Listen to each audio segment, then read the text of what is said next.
Forgive me for my use of puns, but this is the biggest opportunity for Quinn Hughes that could ever have happened to him, especially at this stage of his career where he's young, he's coming into the league, and all of a sudden, he's in a position where he could potentially be thrusted right into a top D spot. Obviously, we're talking about Alex Edler, and we're also kind of talking about Erik Karlsson too. Now, I know Karlsson doesn't really make too much sense, he's a right-handed guy and Hughes is a left-handed guy, but let's just go with this narrative for now. This was a bomb dropped earlier today by, once again, Rick Dhaliwal about the Vancouver Canucks and Alexander Edler contract negotiations. It doesn't sound like the Canucks and Edler will get a deal done. It looks like one of the best defensemen in franchise history could be hitting the market. Then Dan Murphy chimed in. He said over here, "Believe the main holdup in Edler negotiations with the Canucks is term." And taking a look at one more tweet over here from Craig Button on TSN, anything longer than 3 years is too much. He could probably get it because teams think they need that player and are ready to overpay, but then they run themselves into salary cap issues. So basically, to sum up the whole story, we have Alexander Edler who refused to waive at the trade deadline because he wanted to stay in Vancouver, and now, because contract negotiations are going on, we're starting to understand that Edler wants a little bit more than what the Canucks would be willing to offer in terms of term, and in terms of a no-movement clause, in terms of protection from Seattle.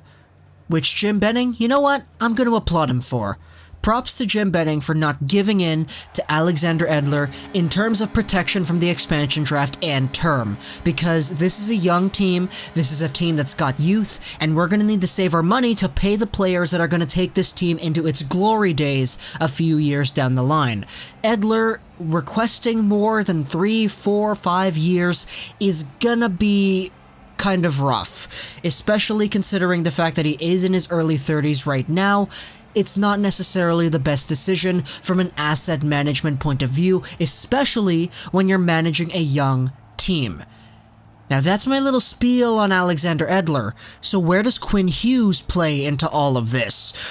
Well, it's mostly because now that Edler is gone, there's no reason to hold Quinn Hughes back from Power Play 1, isn't there? Assuming we're going after a guy like Gardner, which I don't think he's going to come to Vancouver. I've heard that he's most likely going to go to Chicago or some team in the US.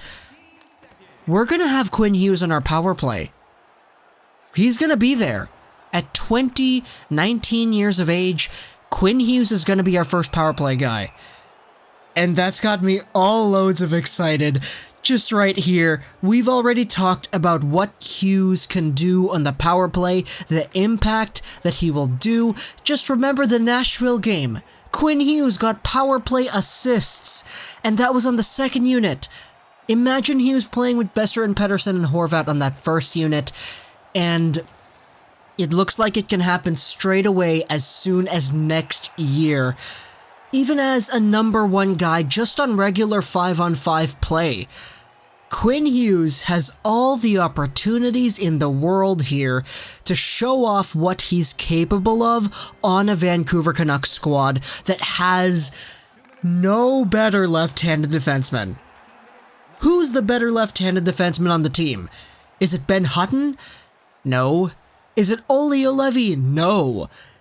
Edler was the only one who was better than Quinn Hughes on the depth chart, and if he's gone, this is the Hughes opportunity right here. So, I'm looking forward to it. Erik Karlsson too, he's going to San Jose, he signed his contract earlier today, so Quinn Hughes has even more of an intensive to carry the offensive load on the back end, which we all know he most definitely can do. So I'm really excited, because taking a look at the free agent market, what other left-handed defensemen are there that could realistically steal the number 1 spot away from Quinn? Aside from Jake Gardner, which he's not going to come to Vancouver, there aren't too many guys.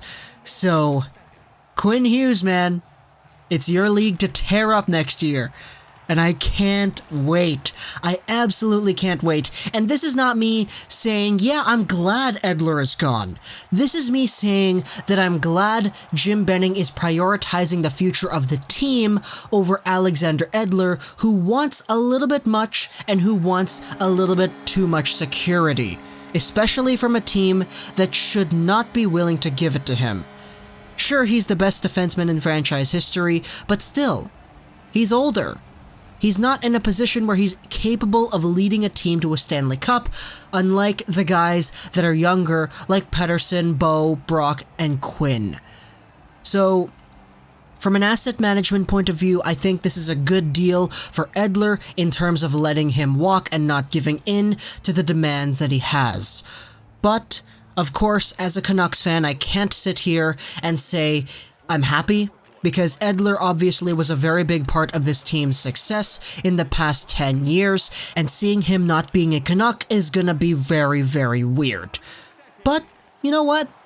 Out with the old, in with the new. Alexander Edler, let's just see if he gets himself a no-move clause somewhere else. But for Quinn Hughes, he's got the opportunity here to truly be a very, very impactful player at the next level. Hope you enjoyed this video. Social links are down below. Make sure to scroll to like and not subscribe to LegoRocks99.